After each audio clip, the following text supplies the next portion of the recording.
નમસ્કાર મિત્રો, SP education ચેનલમાં આપ સૌનું હાર્દિક સ્વાગત છે। આપણી ચેનલ પર જો નવા હો તો ચેનલને સબસ્ક્રાઇબ કરી લેજો, જેથી તમને ટેટ સરકારી ભરતી અને સરકારી પરીક્ષાઓને લગતી નવી અપડેટ મળતી રહે। જો આપણી ટેલિગ્રામ ચેનલ પર જોઈન ન થયા તો ત્યાં થઈ જજો, વિડીયોની જે લિંક મૂકેલ છે ત્યાં પણ તમને શિક્ષણને લગતી ઘણી માહિતી મળી રહેશે। મિત્રો, ગઈકાલે ખેલ સહાયકો કુબેરભાઈ ડિંડોરને મળ્યા હતા। તેઓ કાયમી ભરતી થાય તેમની તેઓ રજૂઆત કરી હતી, ત્યારે તેમને પણ એવું જણાવ્યું કે ભવિષ્યમાં તમારો વિચાર કરવામાં આવશે અને કાયમી શિક્ષક પણ તમને બનાવવામાં આવશે। અને વિદ્યા સહાયક ભરતી અને શિક્ષણ સહાયક ભરતી વિશે પણ એમને પ્રશ્ન પૂછવામાં આવ્યો, ત્યારે તેમણે જણાવ્યું કે હાલ હમણાં ચૂંટણી પંચે પણ મંજૂરી આપી દીધી છે અને આચાર્યની ભરતી છે તેના ઇન્ટરવ્યૂ પણ ચાલુ રાખવામાં આવેલા છે।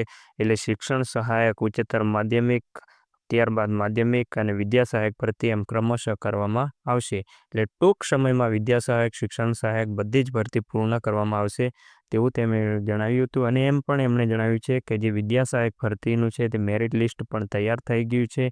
દરેક વસ્તુ તૈયાર જ છે, ખાલી હવે આ ચૂંટણી પંચની લીલી ઝંડી મળી ગઈ છે, એટલે હવે ટૂંક સમયમાં બધી જ પ્રક્રિયા શરૂ કરવામાં આવશે।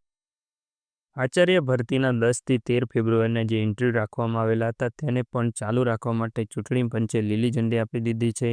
1 થી 8 ફેબ્રુઆરીના મુલતવી રહેલા ઇન્ટરવ્યૂ 14 થી 21 ફેબ્રુઆરી દરમિયાન લેવાશે।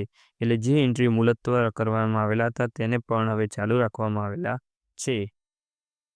ચૂંટણી પગલે મોકૂફ રહેલા આચાર્ય ભરતી માટેના ઇન્ટરવ્યૂ ચાલુ રાખવા માટે લીલી ઝંડી મળ્યા બાદ સોમવારથી ઇન્ટરવ્યૂ રાબેતા મુજબ શરૂ કરવામાં આવશે। ત્યારબાદ જૂના શિક્ષક ને ત્યારબાદ ઉચ્ચતર માધ્યમિક, ત્યારબાદ માધ્યમિક શિક્ષણ સહાયક ભરતી અને ત્યારબાદ વિદ્યા સહાયક ભરતી એમ પૂર્ણ કરી દેવામાં આવશે। આજના વિડીયોમાં બસ આટલું, મળીશું નેક્સ્ટ વિડીયોમાં।